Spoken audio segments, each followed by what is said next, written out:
Hey guys, tonight we drift into the dusty heart of ancient Persia, where the sun scorches the ground like it's auditioning for the role of hell itself, and the wind forgets to blow just when you need it most.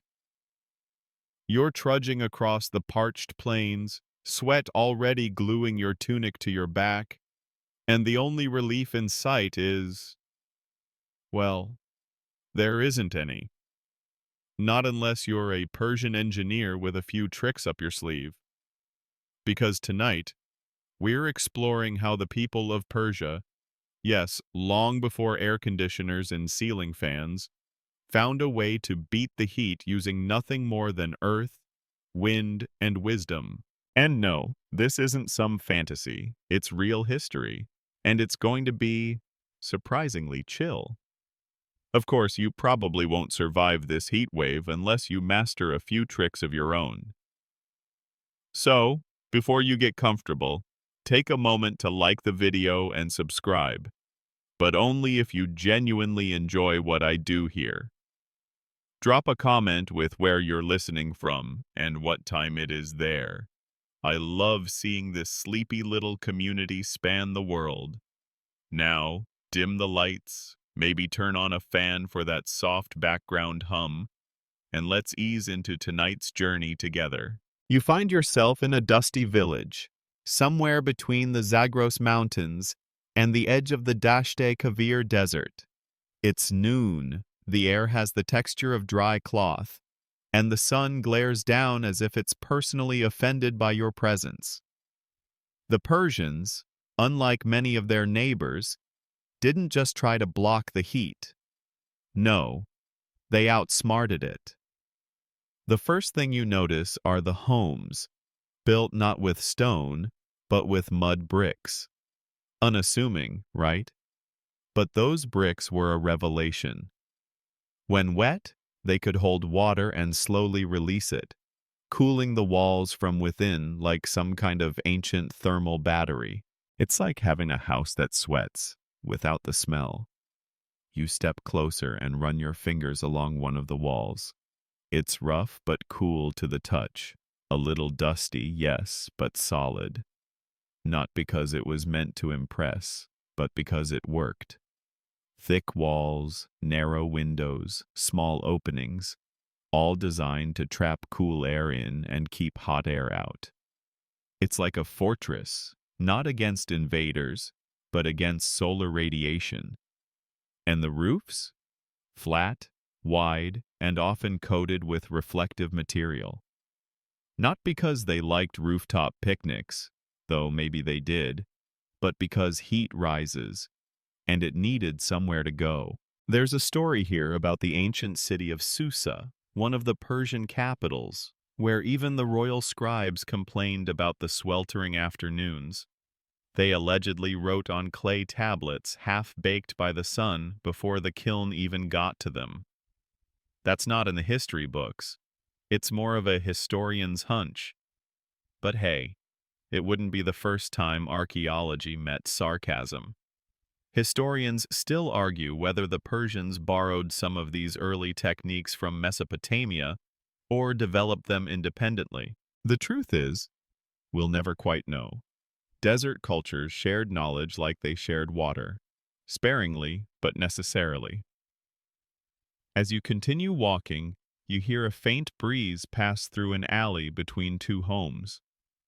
It's not much, but enough to make you pause. These alleyways are narrow and shaded, and deliberately angled to catch any wind that might pass by. Suddenly, the architecture feels less random and more like a kind of invitation. A handshake with the wind. Children sit under shaded arches, fanning each other with palm fronds. A woman balances a jug of water on her head, stepping lightly across cracked earth, her path chosen not by convenience but by shadow. You squint up at the sky, wondering how people managed to live here at all, how they didn't simply melt into the ground like forgotten candles. But that's just it. They didn't fight the heat. They adapted. They used geometry, texture, rhythm, and routine. One quirky detail: some homes were built partially underground, not quite like basements, but more like sunken dens. During summer, the lower you go, the cooler it gets. It's like the earth itself gives you a hug and says, "Come chill down here, human." And if you're lucky, there's even a small clay jar of sour yogurt waiting. It's lukewarm, but still welcome. You find an old man dozing beneath a lattice window. The wooden slats cast dappled shadows across his face, and the gentle creak of a cloth screen flutters in the heat. You think about how this scene could be 1,000 years old, or it could be yesterday. That's the thing about Persian ingenuity. It doesn't demand attention. It just quietly works. Even today, villages across Iran still build this way. They don't call it eco-friendly or sustainable. They just call it home. And you? You start to feel the sleepiness of warm shade, of slow afternoons, where nothing needs to happen quickly. Your body begins to match the rhythm of ancient living. Just breathe. The Persians did, deeply and wisely. You move further into the heart of this ancient village, and now the air is starting to behave. It's not exactly cool, but it's bearable. Like stepping out of a sauna into a slightly less enthusiastic sauna. But something is changing, subtly. It's the way the homes are shaped, the way the walls lean inward, the way the alleys bend, like a giant had playfully pinched the city into strange folds. And that's when it clicks. This isn't random. This is design. The Persians, those understated geniuses, had a plan. And that plan starts with mud. Lots and lots of glorious, sticky, sun-dried mud. See, when you live in a place where temperatures regularly mock your will to live, you start paying attention to things like materials. And mud bricks, those humble brown blocks, turned out to be nature's gift to humanity. Cheap, easy to make, and more effective than you'd think. They're like the ancient version of IKEA furniture, but with more charm and significantly less swearing. Walk along the wall, and you'll notice the surface is porous. That's not a flaw, it's a feature. When temperatures dropped at night, people would sprinkle water on the walls. Slowly, through the day, that moisture would evaporate, carrying heat away in the process. No humming machines, no power cords, just physics doing its thing. Even the roofs had a purpose beyond mere shelter. Flat roofs weren't just easier to build, they also allowed families to sleep under the stars during the hottest months. You imagine yourself lying up there, breeze whispering across your skin, the Milky Way splashed across the sky, and someone softly snoring beside you. Hopefully not you, hopefully not loudly. And just when you start thinking that mud bricks are the unsung heroes of architecture, you notice something clever about the streets themselves. They're not laid out in perfect grids or neat right angles. They twist, curve, narrow, and open unpredictably. Not because Persian city planners were bad at geometry, but because they were good at thermodynamics. By designing streets that bent against the prevailing winds, Persians created shaded wind tunnels. When the breeze did blow, and eventually, it always did, it would funnel through these alleys, slow down in the courtyards, and swirl gently into homes. It's like nature got coached by a minimalist HVAC consultant. Historians still debate whether this level of planning was intentional or just the happy result of generations refining what felt comfortable? Was it genius, or just intuition passed down with every baked brick and every whispered tip from grandmother to child? The truth lies somewhere in the dust, just beyond reach. There's even evidence of layered roofing. Yes, roofs with two tiers. The upper layer would heat up and create a pressure difference, drawing the cooler air up from below and pushing hot air out through small openings. A kind of thermal chimney. If that sounds familiar, it's because your fancy new eco-office building downtown probably uses the same idea. Congratulations, you're just now catching up to 500 BCE. And here's a fun little footnote. Persian architects were picky about where doors and windows went, not for style, but for wind. Windows were small, high, and usually placed opposite one another to create a cross-draft. No symmetry for symmetry's sake. These weren't design choices, they were survival strategies. You weren't decorating, you were engineering a breeze. As you wander past a workshop where an artisan is painting blue tiles under the shade of a fig tree, you feel it again, that fleeting brush of cooler air. You pause, half smiling. That's the system working. The bricks, the angles, the openings, all of it conspiring, quietly, to keep you from melting into a sad little puddle on the cobblestones. Even the color palette mattered. Lighter colors reflected heat. Darker spots, used selectively, helped absorb just enough warmth to encourage circulation. It was like they had a palette of sunlight itself, and they painted with purpose. And just when you think you've seen it all, a little boy runs past you holding what looks like a damp cloth. He stops under a shaded archway and waves it through the air. You watch as the water droplets glisten, catching just enough light, and feel a drop hit your cheek. Cool, fresh, and so welcome. Turns out, ancient Persians also knew about evaporative cooling. People hung wet fabrics over doorways, letting the breeze blow through them. As water evaporated, it took heat with it.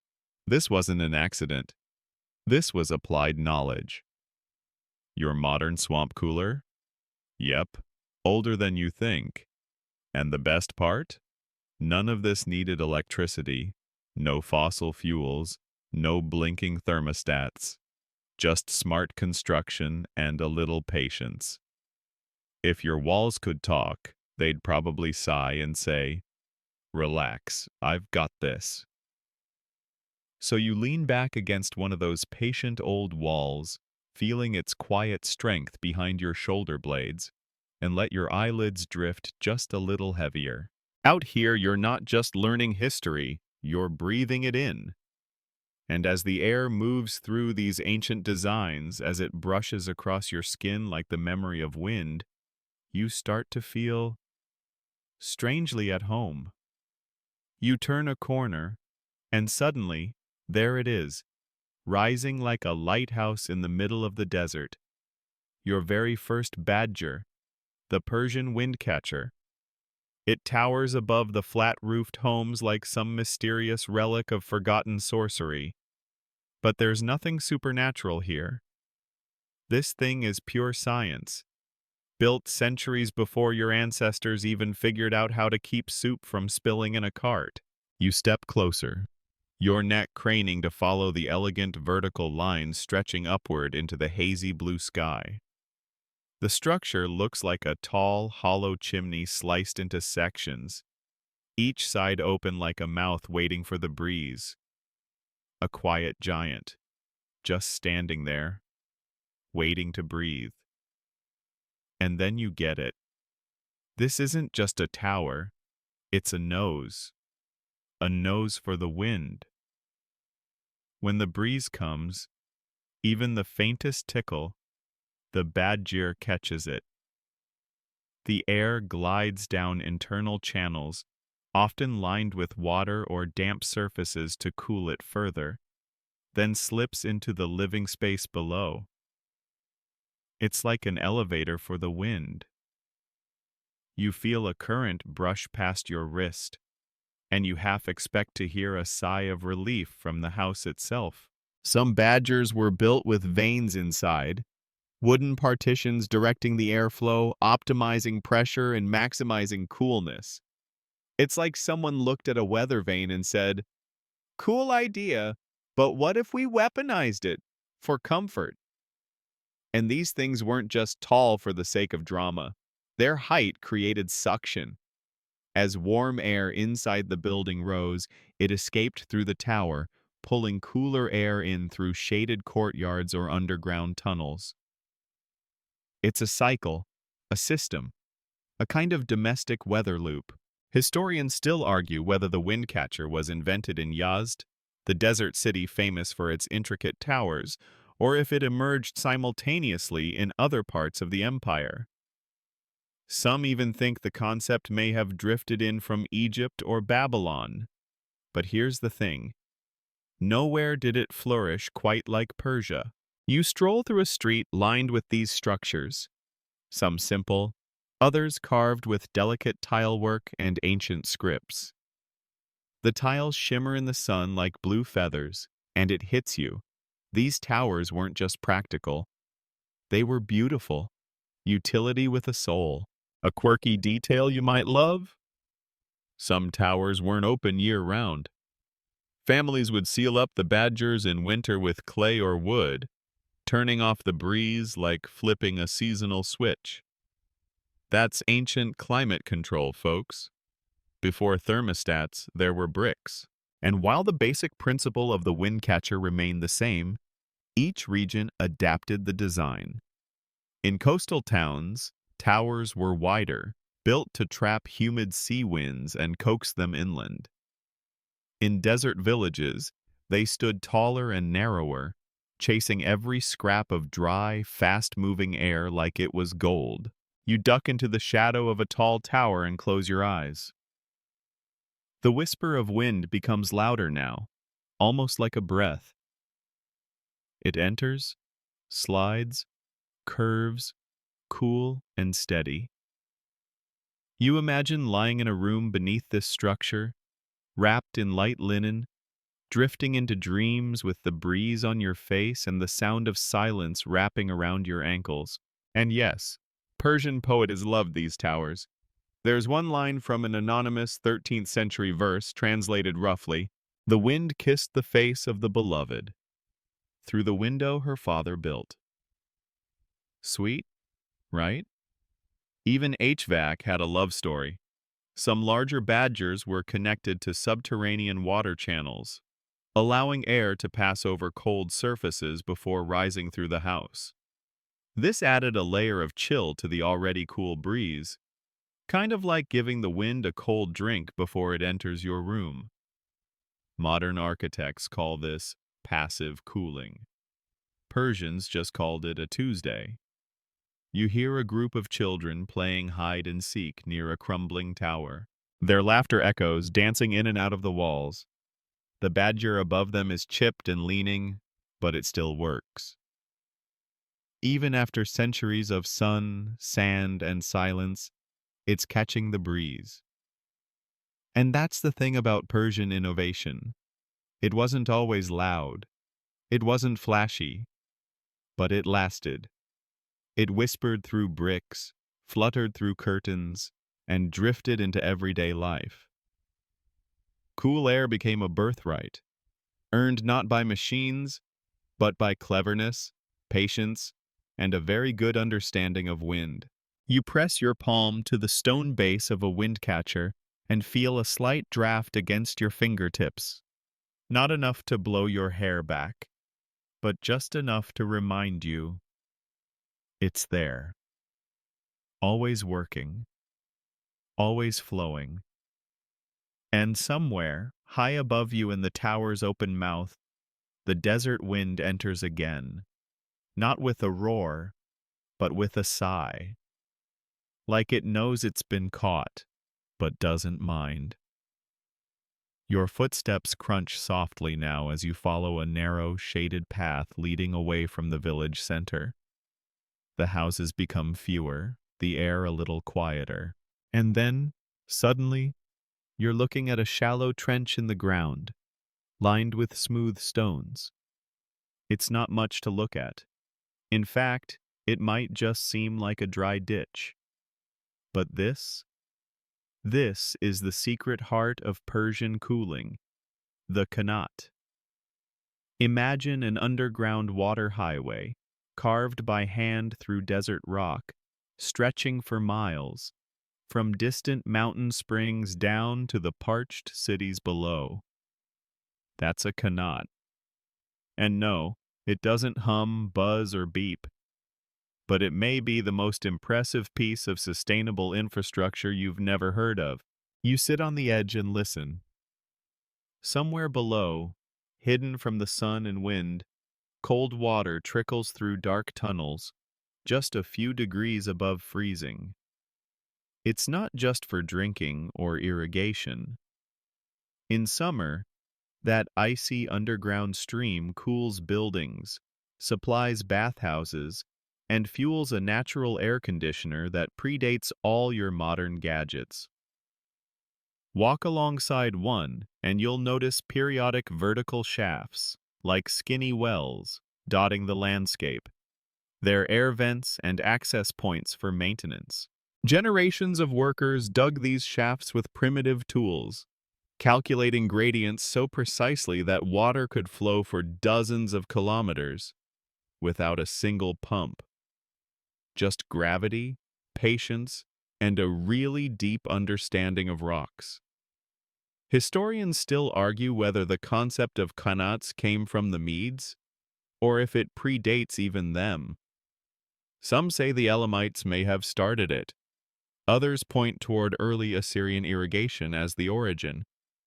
But it was in Persia that the system matured and stretched its fingers across an empire. You find yourself descending into a restored Qanat access tunnel. The light fades behind you. The air shifts. Suddenly, it's cool, like stepping into the whisper of a refrigerator. The walls are moist, the ground packed and earthy. You hear the water, now louder, gurgling gently. No one's rushing. No one needs to. This is the sound of deliberate engineering. And here's the clever twist. Some Persian homes were actually connected directly to these qanats through air shafts and cooling chambers. It worked like this.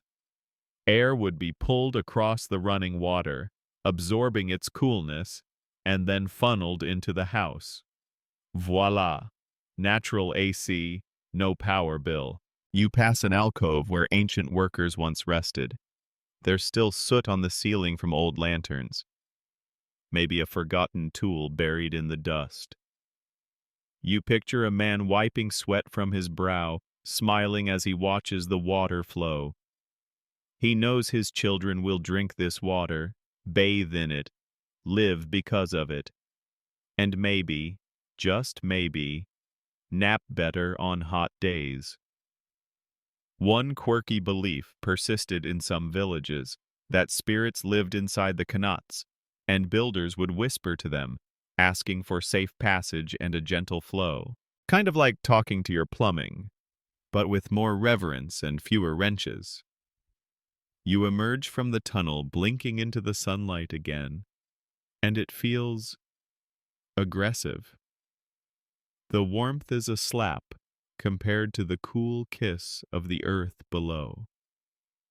You glance behind at the opening, half tempted to crawl back down and nap beside the water. And that's the point. The qanat isn't just a waterway, it's a philosophy, a relationship with nature that doesn't demand domination, but partnership. The Persians didn't say, "Let's conquer the heat." They said, "Let's dance with it." Some scholars today still can't quite explain how ancient engineers maintained such precise slopes over long distances. Others try to recreate it with satellite imaging and digital modeling, and often come away impressed, if not a little embarrassed. How did they do that with no lasers, no computers, and no coffee-fueled all-nighters?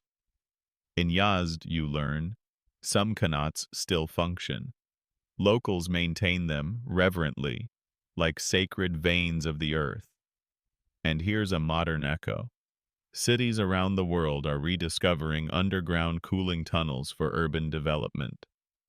Turns out, the future may lie in what we once buried. You follow the qanat path until it disappears under a group of houses. You look up at the structures above, and you realize the people living here aren't just surviving.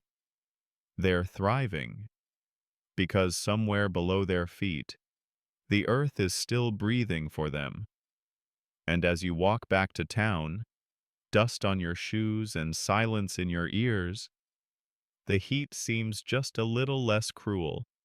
The wind is still lazy, the sun still bossy, but you've seen the secret, the underground pulse, the soft, dark heartbeat of a civilization that mastered water, and with it, peace. You step through a wooden doorway, ducking slightly as you enter the courtyard of a traditional Persian home. The air feels different here, thicker, quieter, somehow cooler. You stop, taking it in. There's no humming of machines, no clicking thermostats, just stillness, punctuated by the delicate sound of water dripping gently into a shallow pool at the center.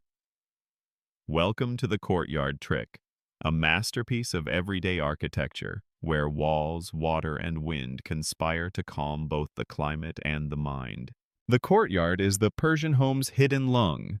Its open roof invites light, but the surrounding walls ensure that only the softest beams reach the ground. Around you, the walls are high and thick, made of mud brick or stone. They trap the cold from the night and shield against the burn of the afternoon. It's like standing inside a box made of gentle shade. At the center, a rectangular pool reflects the shifting clouds above. Water is life here, not just for thirst, but for temperature. The heat of the air draws moisture upward from the pool's surface, cooling it slightly as it rises. That's right. This isn't just decoration. It's strategy. A soft breeze moves through a lattice window, passes over the pool, and dances past your face like a secret being shared.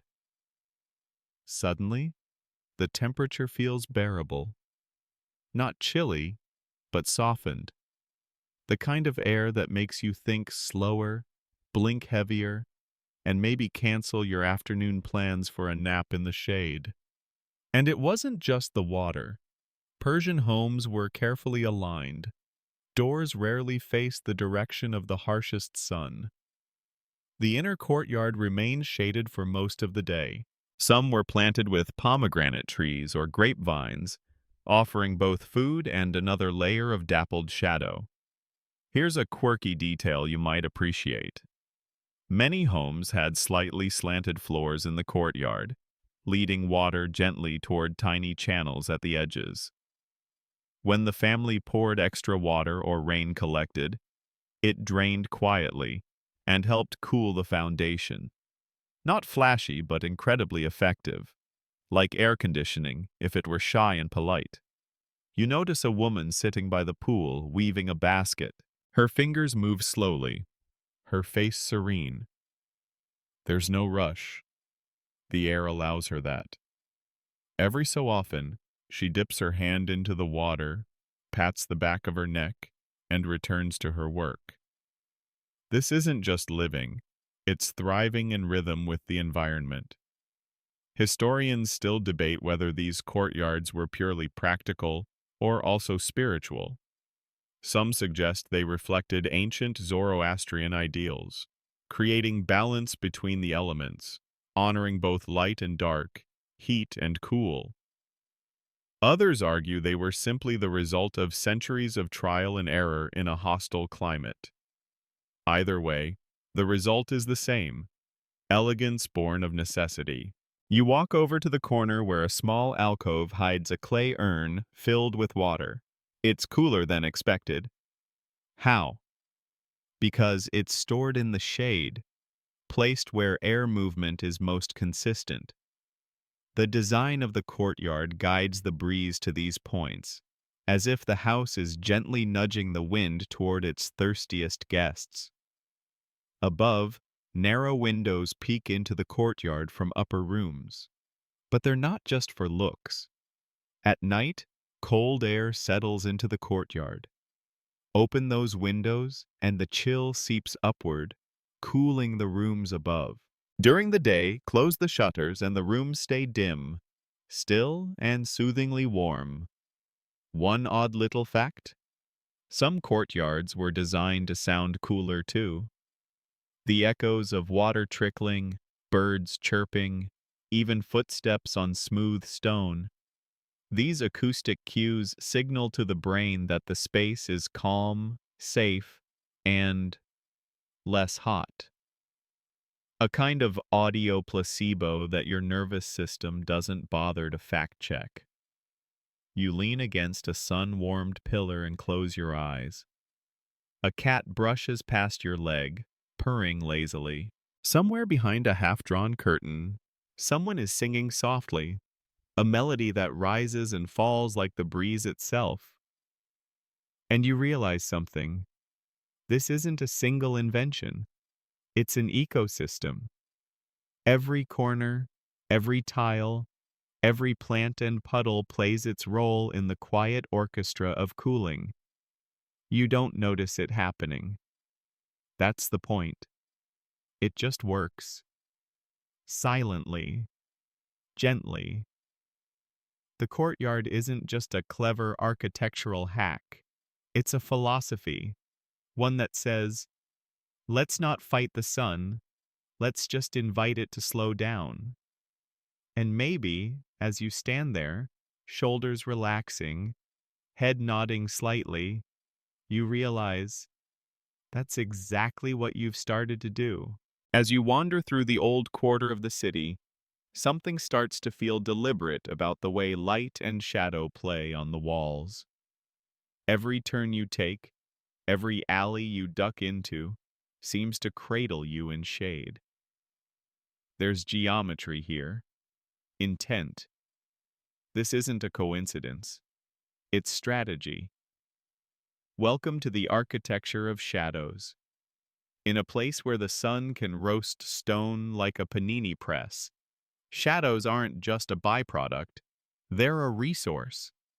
And Persian architects knew how to shape them like sculptors. You follow a winding path between two tall walls and notice how one wall gently leans out, while the other retreats inward. This isn't some quirky village eccentricity. It's a design choice. By angling buildings just right, they created narrow corridors that kept sunlight at bay for most of the day. Like a maze built not to confuse, but to cool. Look closer at the doors. They're recessed, tucked into thick walls, often under pointed arches or wooden awnings. These insets shielded the entrances not only from heat, but from dust storms and the occasional camel that didn't know where to stop. Then come the windows, small, high, and spaced just enough to let in light, but not heat.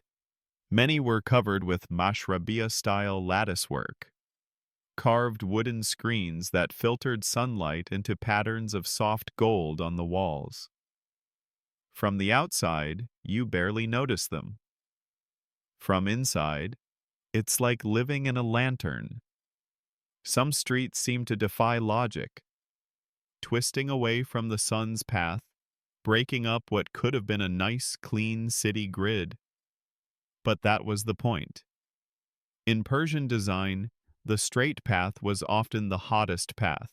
So instead, cities became serpentine, wrapping around themselves like a sleeping cat, always in pursuit of the next sliver of shadow. Here's something quirky.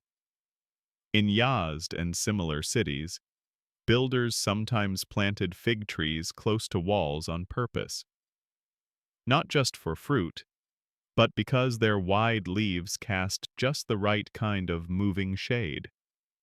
A living sunblock. Delicious, too.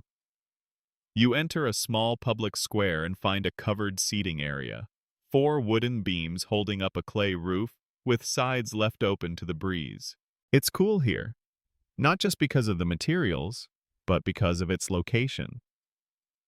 Nestled between taller buildings, the space sits in a permanent pocket of soft air, where sunlight rarely touches the ground for more than a few moments. It's where the elders come to talk, where the tired come to rest, and where the heat forgets to follow. Historians still debate how much of this urban layout was intuitive versus intentional. Some argue it evolved naturally as people clustered homes close for protection. Others believe it was deeply engineered, perhaps even informed by astronomical observations of the sun's seasonal path. Whatever the origin, the result is the same. Cities designed not to conquer nature, but to dance with its rhythms. There's even evidence of shadow clocks, structures whose shifting shade told time by how far the sun had crawled across the wall. You can almost hear someone in ancient times shouting, "It's third shadow, time for tea." You pause near a bakery. The scent of fresh bread curls through a small window where smoke rises faintly. The baking is done underground, in a tandoor oven that keeps the heat below street level. Another subtle win in the war against the sun. You reach out and touch the corner of a wall, still warm, but not scalding. It's made of kesht, sun-dried mud brick with tiny bits of straw. The texture is rough, but breathable. It absorbs heat slowly and releases it even slower, like a battery but for comfort. As you turn to leave, you notice how your own shadow trails you like a loyal dog. In this city, everyone has one, even at noon. It's not just architecture, it's empathy and design. Someone, long ago, looked at the sun, then looked at their child, and thought, "We can do better than this." And they did. With bricks and arches, with narrow paths and slanted walls, with trees and screens and centuries of learning. All so that one day, someone like you could walk these streets and feel not just cooler, but cared for. So you keep walking. Slow, quiet. Your pace matches the rhythm of the stone beneath your feet and the breeze brushing the back of your neck. The heat is still there, but you're not afraid of it anymore. Word count, 1073. And then, just when you thought the ancient Persians had already outdone themselves with their windcatchers and underground canals, you see it. A strange, domed structure rising out of the sand like a giant upside-down ice cream cone. Except this one isn't melting. It's preserving. This is a yakchal, an ancient desert refrigerator. And yes, it made ice. In the middle of the Iranian plateau, with no electricity, you circle around it slowly. The walls are thick, nearly 2 meters at the base, made of a special blend of clay, sand, egg whites, ash, and goat hair. You try not to imagine the recipe card for that one. But the result? An ancient form of insulation so effective it could preserve ice for months, even through sweltering summers. You step inside, and the temperature drops instantly. No tricks, no fans, just physics. The interior is a deep pit, maybe 5 meters down, where the ice was stored, and above you, the conical roof stretches like a cool spiral staircase into the sky, pulling hot air up and out. It's like a giant thermos built from dirt. Now you may be asking, wait, how did they get the ice? Good question, sleepy traveler. In winter, workers would collect ice from nearby mountains or shallow pools intentionally frozen overnight. They'd break it up, haul it in by mule, and layer it inside the yakchal with straw or sawdust for insulation. If you're picturing ancient Persian delivery drivers sweating under ice blocks, yes, exactly that. Sometimes they even made their own ice using evaporation. By digging long, shallow pools beside the yakchal and orienting them away from the prevailing wind, the night air would freeze the water into sheets. Not every night worked, but with patience, a good night's chill, and maybe a prayer to the frost gods, it often did. Quirky fact. Some Persian records mention families storing rosewater in yakchals alongside the ice. Imagine walking in on a summer afternoon, scooping out a bowl of snow, and pouring rosewater over it like a slushie from a poet's dream. Practical? Absolutely. Romantic? Beyond measure. Historians still debate how widespread yakchals really were. Were they elite luxuries or community utilities? Some argue that only wealthy households or royal kitchens had access. Others suggest public use was common in desert cities like Kerman and Yazd. What's certain is that wherever one existed, it became a quiet monument to ingenuity. You move deeper into the cool. The light filters softly through small air vents, and your footsteps echo faintly. You imagine a worker from centuries ago climbing down a wooden ladder to chip away at a block of ice. Perhaps he's carrying it to the local apothecary, or to a wedding, or to a small girl's birthday feast under the apricot trees.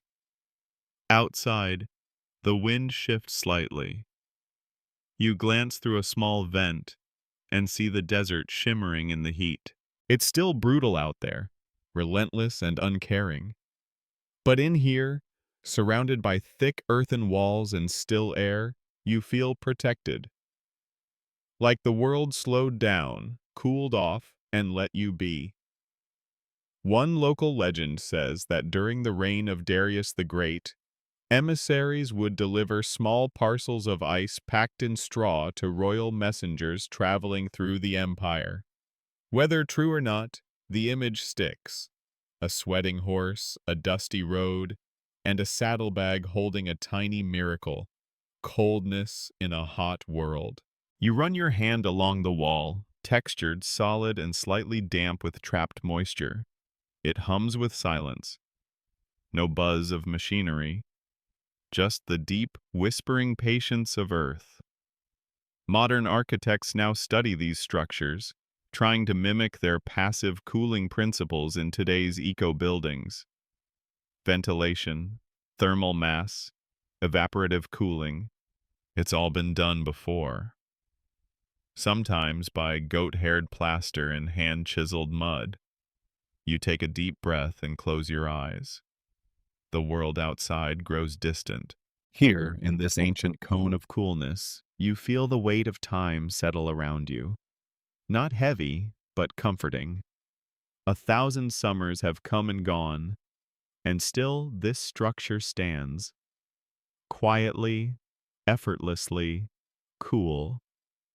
You emerge from the shadowy embrace of the yakchal into the afternoon haze, the sun a bit gentler now, but still watchful.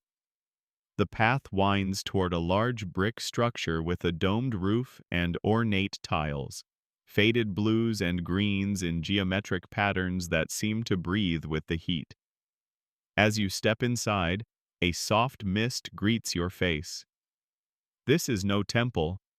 This is a hammam, the Persian bathhouse, and your next lesson in ancient climate control wrapped in marble and steam. The scent hits first. Not heavy or perfumed, but delicate. Rosewater, eucalyptus, maybe a trace of cardamom. The air is warm, but not stifling. It glides across your skin like silk that's been left in the cool shade. Here, water isn't just for washing, it's for soothing, for cooling, for transforming a city's heat into something almost meditative. As you walk across the tile floor, cool underfoot, despite the ambient warmth, you hear the sound of water trickling from a carved stone spout into a basin. Not a roar, not a spray, just a trickle. A heartbeat for the building. Persian bathhouses were divided into chambers. A dressing room, a warm room, a hot steam room, and often a cold plunge. But it's not the water that cools you down, it's the airflow.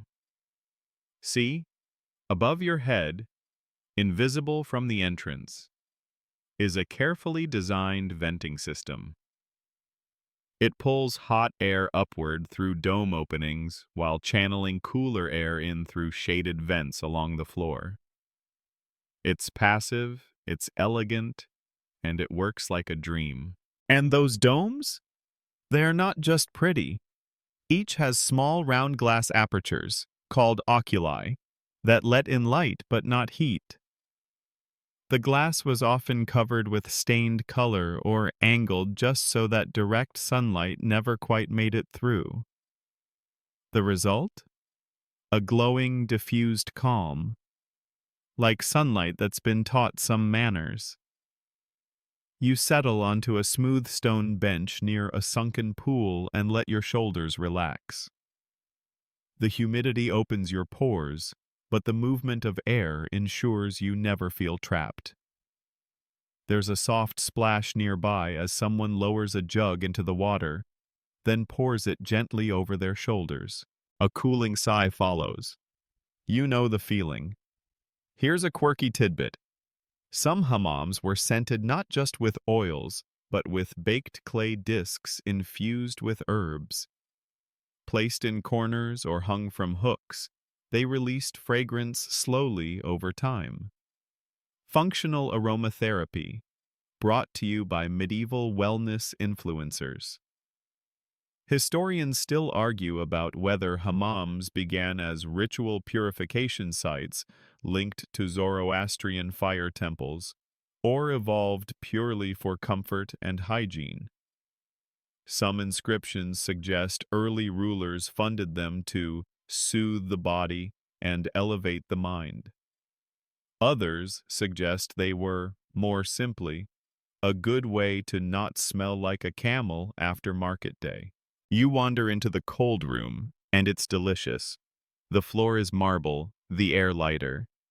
A faint breeze drifts in through a carved grate, and somewhere behind the walls, a qanat trickles, its cool breath feeding the room's hush. You dip your fingers into a basin, pull them to your lips. It's refreshing, mineral-rich, kissed by underground stone. And this wasn't just about bathing. Hammams were social spaces. Gossip, poetry, even political debates happened here. Business deals were brokered between splashes. Brides were prepped and elders honored. It was, quite literally, the coolest place in town. One bathhouse in Isfahan, now long closed, was said to feature a mirrored ceiling that reflected candlelight in 100 directions, cooling by ambiance alone. Whether myth or fact, you can almost picture it. A dome glittering like stars while steam curled below. A galaxy held in stone. You pause at a corner where damp towels hang on hooks carved from cedar. The scent of the wood mingles with steam, forming a memory you didn't know you were missing. You sit, wrap a linen cloth around your shoulders, and close your eyes. The room hums gently, not with sound, but with balance. This is how the Persians did it, not by fighting heat with force, but by shaping spaces where heat would surrender on its own, where air and water worked together, where scent and silence cooled the mind. And as you open your eyes, and the sunlight above dances gently through glass, you realize this wasn't just about beating the heat, it was about creating stillness, about making a place where the world could slow, where the body could exhale, and where you, even now, can sit and feel the cool wash over you like a whisper. As you leave the bathhouse, your skin still carries the memory of moisture, the scent of old stone and rose lingering in the air around you. But now, the buildings rise taller, the bricks smoother, the silence more regal.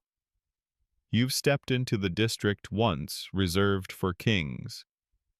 And if you thought cooling was impressive in village homes and bathhouses, wait until you see how it was done in royal palaces, where even the carpets got air circulation and the wine refused to sweat. You pass under an arched gateway into a grand courtyard, where marble fountains still burble faintly. The palace seems to breathe, wide open halls, shaded colonnades, and impossibly high ceilings. The first thing you notice isn't the opulence, it's the temperature. It's at least 5 degrees cooler here. The sun is the same, but the space behaves differently. Royal architects had every tool at their disposal, multiple windcatchers of varying heights, each turned precisely toward different wind directions. Some fed into underground cooling chambers, where servants stored amphorae of wine and trays of fruit on chilled tiles. Cold air from the qanats was piped into banquet rooms. Heavy stone doors remained cracked open at carefully calculated angles, not for servants to slip through, but to let the breeze perform. And what a performance it was! You walk across a hallway lined with delicate lattice screens. Behind them are clay channels, some filled with pebbles and water, others left dry. When the wind passed through, it would cool or dry, depending on the season. No knobs, no dials, just instinctual luxury. The building knew what to do. Here's a detail to love. Some throne rooms had perforated floors, tiles with discreet holes. Cool air from below would waft upward in quiet columns, drifting around the king's robe and sandal-strapped feet like a courtier with excellent timing. Even the cat napping beside the royal dais got a personal breeze. You imagine yourself in such a room. A hall of painted beams and carved alabaster, silk banners shifting gently overhead, and the soft murmur of water moving through hidden channels beneath your chair. It's not cold, not icy, but crisp, steady, grounding. Like nature is standing behind you, fanning your neck without ever asking for praise. Historians still puzzle over certain features of Darius and Xerxes' palaces at Persepolis. Some believe the massive columns weren't just symbolic or structural, but spaced to guide airflow through the ceremonial courts. Others suggest that mosaic-tiled pools served dual purposes, as decorative mirrors and as evaporative cooling tools. The truth, as always, floats somewhere in the middle, between beauty and function. And then there's the ceiling fans. Not electric, of course, but ropes tied to panels of fabric, manually pulled back and forth by hidden attendants. Long before you were born, someone was already lying back while a servant gently swung linen blades overhead. A luxury? Certainly. But also a system. A design built on rhythm, harmony, and understanding. Here's a quirky nugget. Ancient Persian kitchens sometimes had underground ice pits just for the royal desserts. That's right. Saffron and pistachio puddings were stored in clay jars atop blocks of winter ice, covered in straw and sealed tight. Eating them on a hot day?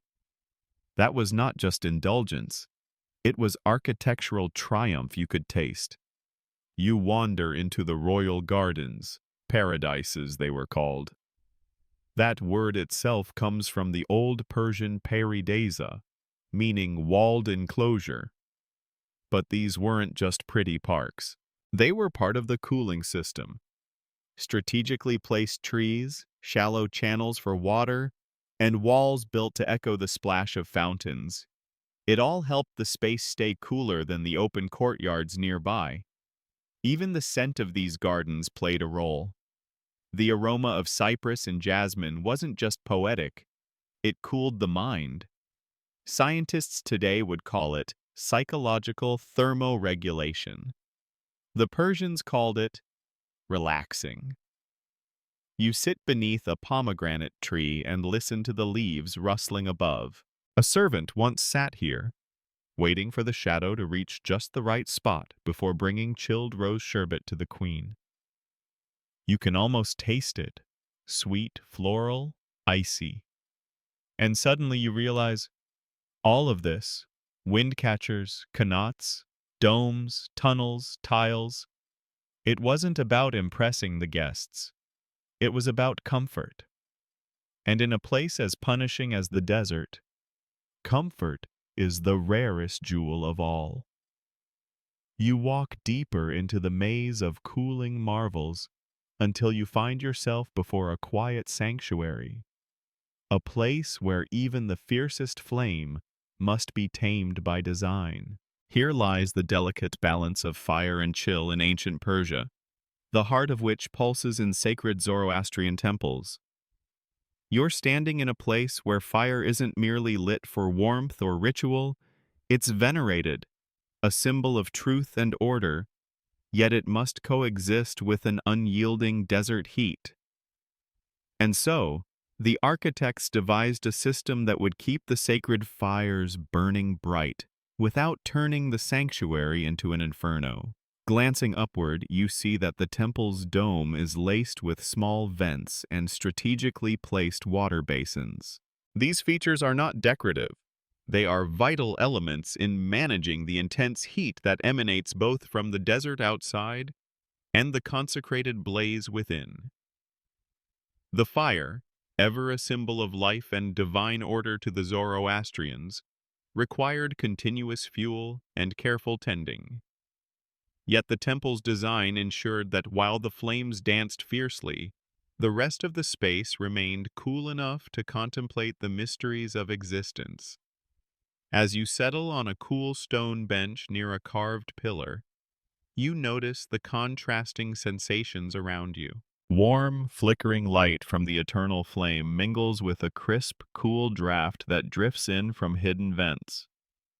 The air here is charged with an almost sacred calm, a balance struck by ancient engineers who understood that fire, while essential for ritual, could quickly upset the delicate temper of the temple if left unchecked.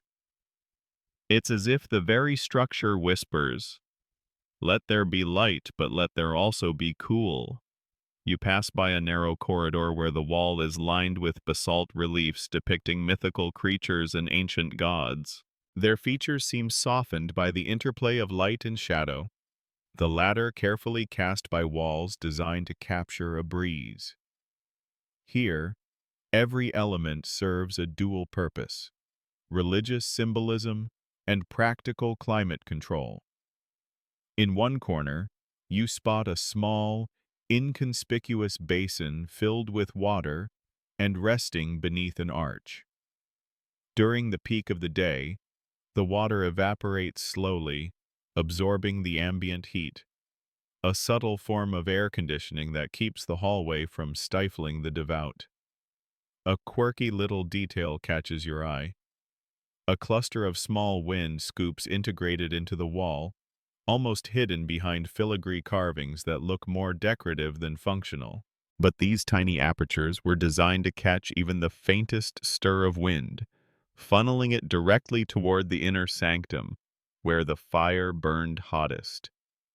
They whisper of ingenuity and playful design, combining aesthetics with the relentless pursuit of comfort and reverence. It's as if the architects had a wink for future generations, proving that even in the face of formidable elemental forces, a bit of cleverness could turn a challenge into an art form.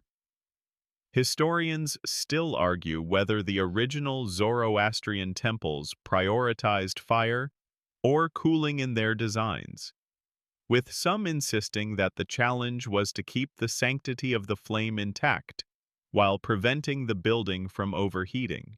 Others suggest that the elements were in dialogue, a conversation between the raw power of fire and the soothing temperance of water. Regardless of the debate, what remains undeniable is that ancient Persian architects engineered these spaces with a precision that modern engineers can only dream of. They didn't simply build temples, they crafted sanctuaries where every crack, every vent, every basin of water served a quiet yet profound purpose. You continue your exploration, moving from the corridor into a larger hall where the air is cooler still. The ceiling here is a masterpiece of design, a high, vaulted expanse studded with small, round openings that allow natural ventilation while letting in gentle streams of light. The effect is almost otherworldly, as if the hall exists in a perpetual twilight where time slows down just enough for you to reflect on the transcendence of the sacred flame against the defiant chill of the air. There's an inscription near the main altar, a poetic line carved in elegant script that hints at the interplay of dualities, light and dark, warmth and coolness, passion and contemplation. You trace your fingers lightly over the carving, feeling the textured stone beneath them. The fire, burning steadily in an ornate brazier nearby, casts dancing shadows that seem to echo the inscription's silent cadence. In another corner, you find a small niche housing a collection of ritual objects, a set of ancient oil lamps, a ceremonial fan made of delicate woven reeds, and a vessel for holy water. Each item is positioned with thoughtful precision, as though the room itself were designed to honor the dual nature of existence, one that embraces both the intense radiance of the divine flame and the quiet, cooling respite of the natural world. A soft murmur drifts in from an adjoining chamber, where a group of devotees gathers in contemplative silence, exchanging quiet words that blend prayer with the practicalities of keeping their surroundings cool. Their conversation, half legend, half lesson, reverberates gently against the cool stone walls. It's not a debate, but rather a harmonious acceptance of the paradox that lives in every aspect of their world, that one may celebrate the fervor of life without succumbing to its burning intensity. You lean back once more, allowing the gentle draft to envelop you, carrying with it the faint aroma of sandalwood and sacred incense. The temple, with its meticulously crafted balance between searing flame and soothing cool, reminds you that true ingenuity lies in moderation. It's a lesson in resilience and in the art of coexistence, where even the most elemental of forces can harmonize when guided by a thoughtful hand. In this sacred space, you realize that the struggle against the oppressive desert heat was not solely a battle against nature but a graceful interplay, a delicate dance where every step, every breath, and every flicker of flame had its role in creating a legacy of cool brilliance. The street slopes gently now, and as you leave behind the sacred hush of the fire temple, a playful gust of wind teases your sleeves. You follow it, past homes, courtyards, hammams, and domes, and arrive in a city square where the skyline is spiked with windcatchers of every shape and height, some squat and wide, others tall and narrow. You've entered a place where air isn't just movement, it's sport. This is the tale of wind wars, where cities competed for the coolest breeze. In Yazd, Kashan, and even parts of Shiraz, these wind towers didn't just cool homes. They became symbols of civic pride. Picture neighborhoods flexing not with flashy fountains or golden statues, but with superior airflow. If your badger could catch more wind than the neighbors, you didn't just have a more comfortable dining room, you had status. You wander through the city, and you start to notice how every windcatcher is a little bit different. Some have 4 open faces, others just 1. Some are hexagonal, some rectangular, and a few shaped like rounded minarets. Why? Because every builder had their theory. Some swore a tall, narrow tower could create more suction. Others argued a wider one was better for capturing the lazy desert gusts that snuck in sideways. And here's the best part. No one ever agreed. Historians still debate whether certain styles were superior or if they were just regional quirks. Was the Yazdi design better, or did Kerman have the edge? Ask a local, and you'll get a lecture. Ask 2 locals, and you'll get a debate. Ideally with dates and tea. Some builders even began to decorate their windcatchers, as if to say, sure, yours works, but mine has carved tile work and a skylight. There are towers with swirling patterns that mirror the motion of wind, and others with religious inscriptions asking the breeze to bring blessings. Because apparently, even airflow benefits from divine intervention. One quirky example? In a small village near the Lut Desert, a family once painted their windcatcher entirely blue, believing it would cool the wind faster. Did it work? Absolutely not. But the placebo effect was powerful, and the house became the chillest on the block, at least in spirit. You pass a cafe where elders sit in the shade, arguing about whether a 3-channel or 4-channel badger worked best in monsoon winds. They speak in measured tones, but you can feel the pride. Their ancestors didn't just survive the heat, they tamed it. Some cities even developed friendly rivalries. In the spring, when the desert air began to shift, there were informal contests. Whose tower would catch the breeze first? Whose living room would go from stifling to sighing with relief? It was architectural horse racing, with wind instead of horses. And it wasn't all just theory. Some of these cities collected records, notes scribbled on parchment about seasonal wind patterns, tower heights, and which angle produced the best interior breeze. They were data nerds with turbans and clay tablets. Imagine a weatherman from 800 years ago, pacing his rooftop and muttering, "West-northwest at 7 knots. Let's try a 45-degree vane next year." You climb to a rooftop now and gaze across the skyline. Badgers everywhere, rising like sails on stone ships. And you realize something. This isn't just function. It's identity. Every tower, every breeze, every carefully angled shadow tells the story of people who didn't just endure their climate. They engaged it, played with it, mastered it, bit by bit, gust by gust. The city breathes. Not in the chaotic rhythm of modern life, but in deep, steady inhales, air drawn through channels, cooled by water, shaded by stone.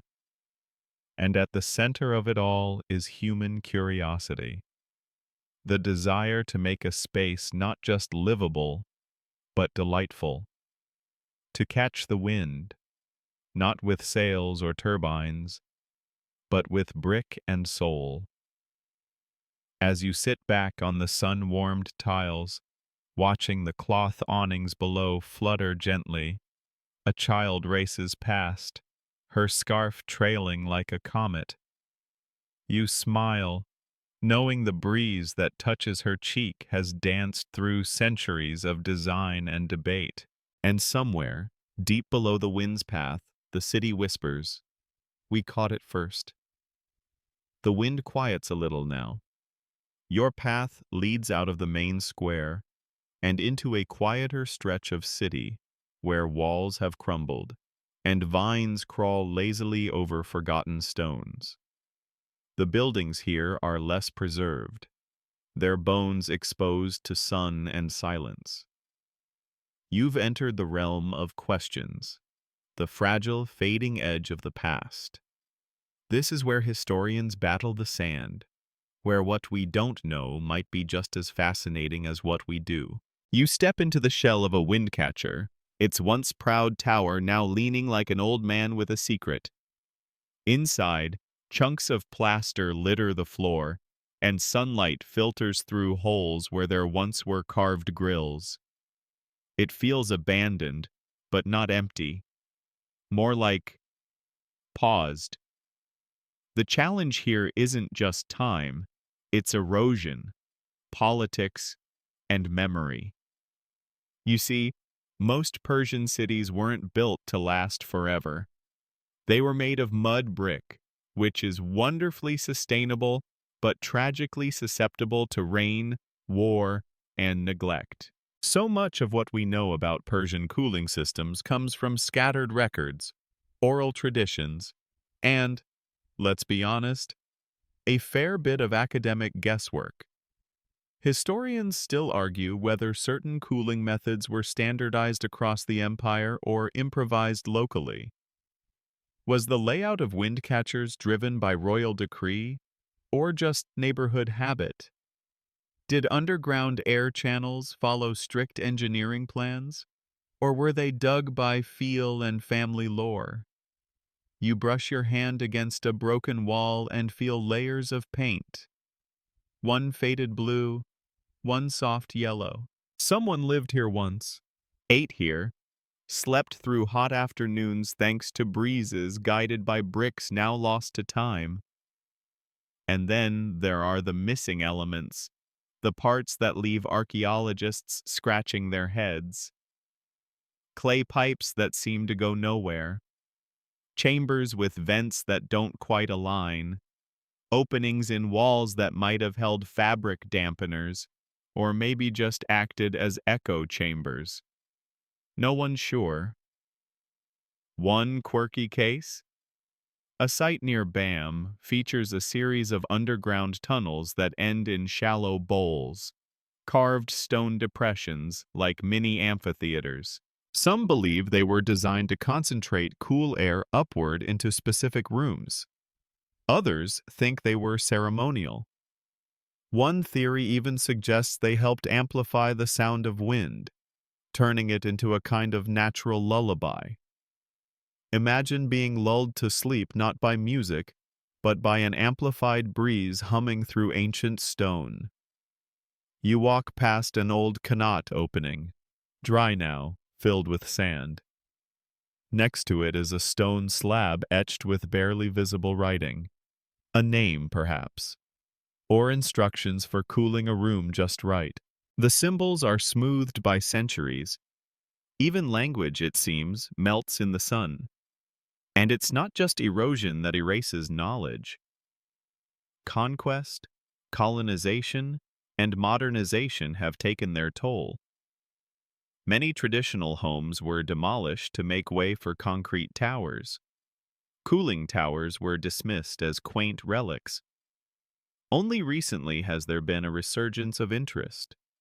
in green architecture, in passive design, in learning from what was quietly brilliant. You duck under a collapsed arch and find a shadowed space where the temperature noticeably drops. It still works, despite decay, despite forgetting. The earth, the angle, the airflow, it remembers. There's something poetic in that. The idea that a structure can lose its walls, its paint, even its purpose, and still carry a whisper of its former life. Still breathe, still cool. You pause, sitting on a low ledge. The breeze curls in through a crack in the plaster. Just a brush, a nudge. You close your eyes, and in the darkness, you see them. The builders, the mothers fanning children, the scribes wiping sweat off clay tablets. You're not alone here. You're surrounded by fragments of thought. Design choices etched not just in stone, but in rhythm, temperature, and space. And maybe the most humbling realization of all, for every technique we've uncovered, there may be 10 more we've lost. For every restored windcatcher, a dozen others lie buried under sand or buried under shopping malls. Forgotten, not because they didn't matter, but because they worked so well, no one thought to write them down. You rise and step back into the light, brushing dust from your hands. And though the ruins are silent, you carry a sense of motion with you, of air moving through history, of the quiet persistence of knowledge.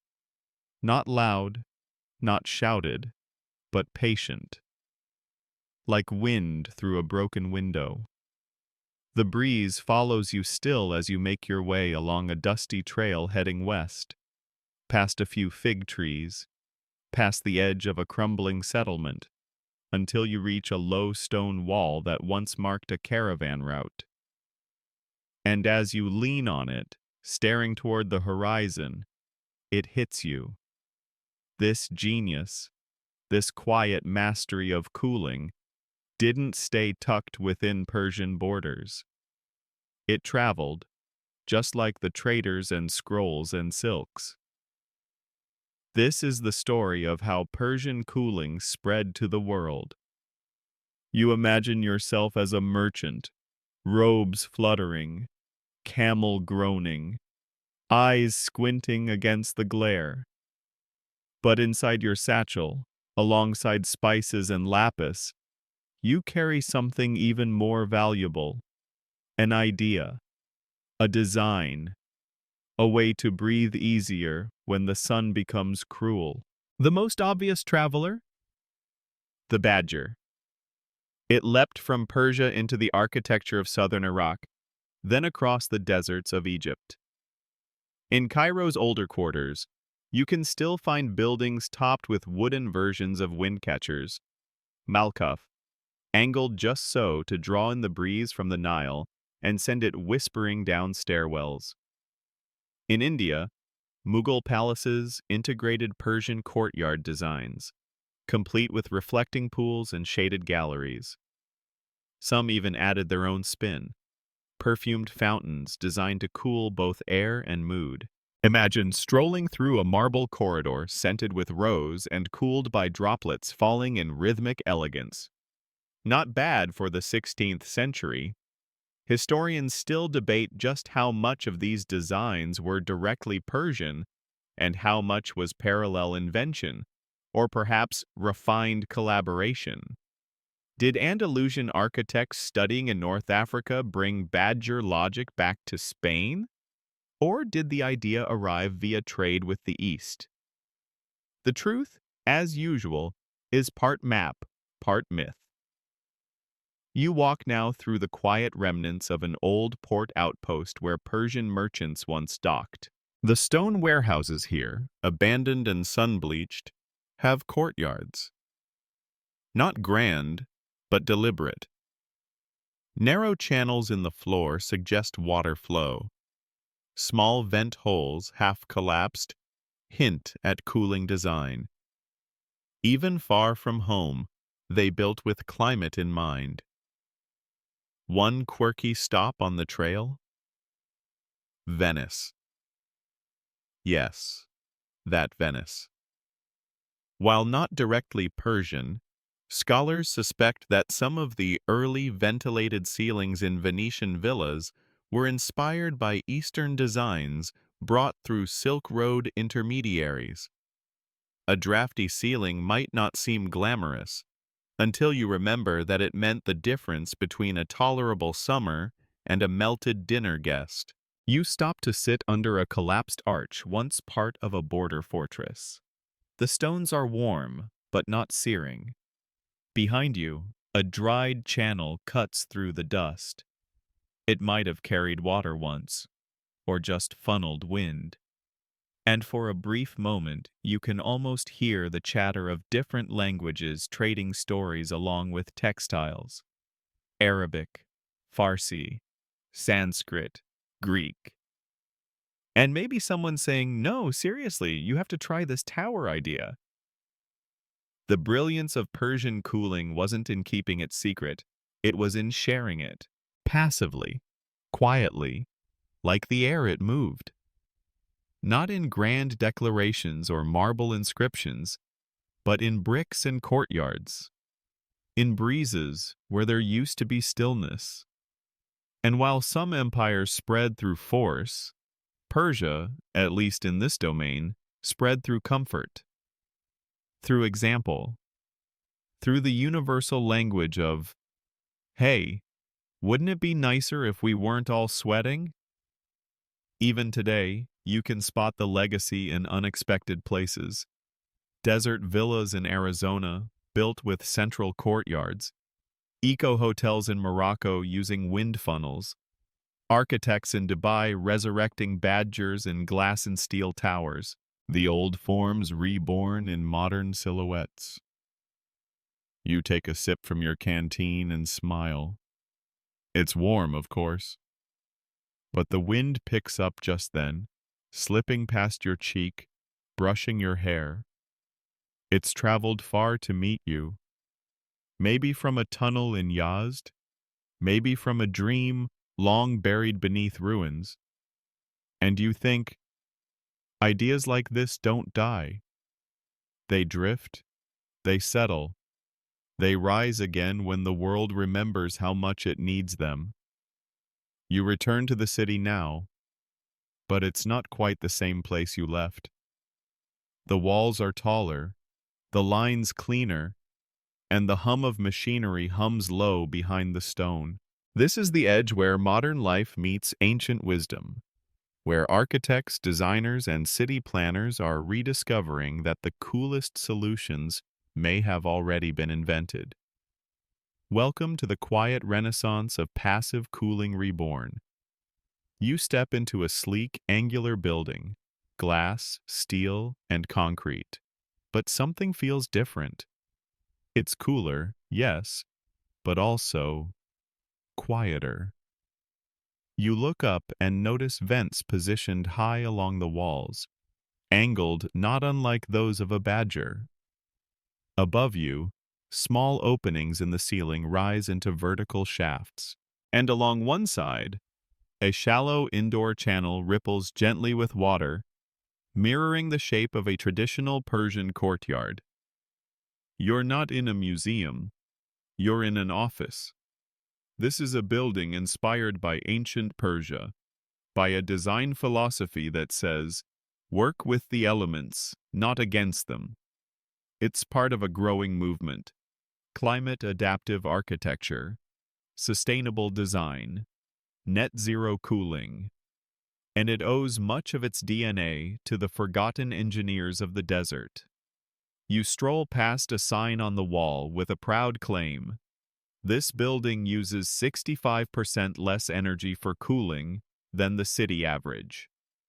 Not because it's crammed with expensive machines, but because it remembers how air moves, how water calms, how shade heals. One quirky project out of Singapore features a rooftop windcatcher almost identical to a Persian badger, but painted coral pink and fitted with smart sensors. The sensors? They close or open flaps to adjust wind direction. But the core idea? All Persian. The building even includes a central courtyard for airflow and daylight. Because some truths don't need reinvention, just refinement. You pass through a residential district now, where newer eco-homes rise beside older clay structures. One has solar panels, sure, but it also has shaded alleys, thick earthen walls, and cross-ventilation windows so perfectly placed, they'd make a 5th century builder nod with approval. Historians still debate whether this resurgence is driven by necessity, climate change forcing us back to basics, or nostalgia, a longing for simpler, more intuitive ways of living. Probably both. But the result is clear. Passive cooling is having a moment. And it's one the Persians saw coming 2,500 years ago. You stop at a small cafe tucked into a newer build with subtle nods to tradition. Latticework screens filter the sunlight into soft mosaic patterns. The interior air is cool, but there's no AC hum. Just silence. The owner explains with a smile. The walls are made from compressed earth blocks, and we get wind through the courtyard. It's old school. Outside, a child traces their fingers along a model of a yakchal in a public garden, a cooling monument turned educational exhibit. A plaque reads, "Before refrigeration, there was geometry." That line sticks with you, because geometry, air, water, and mud, that's all the ancients had. And yet they turned those simple materials into a cooling system that outperformed many modern ones. No emissions, no wires, just wisdom. And here's a fun twist. Modern computer models now simulate airflow through badger-inspired buildings. Engineers discover, often with surprise, that the ancient layouts still beat some of their latest designs. That's right. An algorithm from 2025 learning humility from a structure built in 525 BCE. You walk past a construction site. Instead of concrete blocks, workers are laying sun-dried clay bricks. The foreman explains they're combining local Persian methods with North African building codes. It's not about going back, it's about going forward with memory. The wind picks up slightly, and you glance at a nearby structure with a wind funnel perched like a proud sentinel. It's new, but the bones are old. Its curve, its opening, its angle, they all speak a forgotten dialect. And the city listens. You pause in the shade, letting the filtered sunlight warm your hands but not your face. The building beside you breathes, and so do you. Because sometimes, the most innovative future is the one that remembers its past. The sun begins its slow descent now, casting long shadows across the baked earth. The edges of rooftops catch in gold, and the air takes on that mellow hush just before the world exhales. You find a quiet ledge outside the old city walls and sit down, letting the stones support your weight. All around you is silence. And above you, the sky is turning a soft orange pink. This is the final chapter of our journey, the slow breath of civilization. You watch as the windcatchers catch the last light, their hollow mouths facing the heavens. They've stood there for centuries, guiding air into homes, temples, palaces, and hearts. And you begin to feel what they felt, a gentle rhythm pulsing beneath everything, a kind of architectural heartbeat. The brilliance of ancient Persian cooling wasn't just in the science, it was in the pacing, in the understanding that coolness comes not from force, but from patience. Air must be coaxed, not commanded. Spaces must invite rest, not demand performance. The earth offers comfort, but only to those who move with it, not against it. You close your eyes and let your body slow to the rhythm of the breeze. Inhale, exhale, soft and even. There is no rush here, no flickering LED to count your breaths, no digital assistant to optimize your airflow. Just clay and shade, just balance. One final quirky fact floats through your thoughts. In some remote villages, when a new windcatcher was built, elders would gather and name it. Not in ceremony, but in affection, like welcoming a friend who would watch over them while they slept. The tall one, Night Whisper, Cool Uncle. These weren't just structures, they were companions. Historians still argue whether we're romanticizing too much. Were these cooling systems really that effective? Was it just survival dressed in poetry? But sitting here, in the lingering warmth of a place that still remembers how to breathe, the answer seems simple. It worked. Because people lived. They thrived. They danced and slept and made promises under these domes and towers. They fought the heat with bricks and water and wit, and not to conquer nature, but to live gently within it. You hear a distant bell. A bird flits past. Somewhere, a door opens and closes softly, and a wave of cooled air slides outward into the street, as it has for 1,000 years. Quiet, invisible, perfect.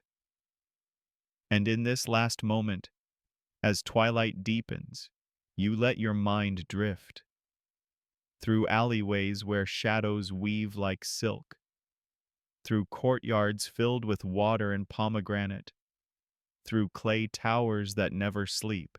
You are not alone in this stillness. The past is with you.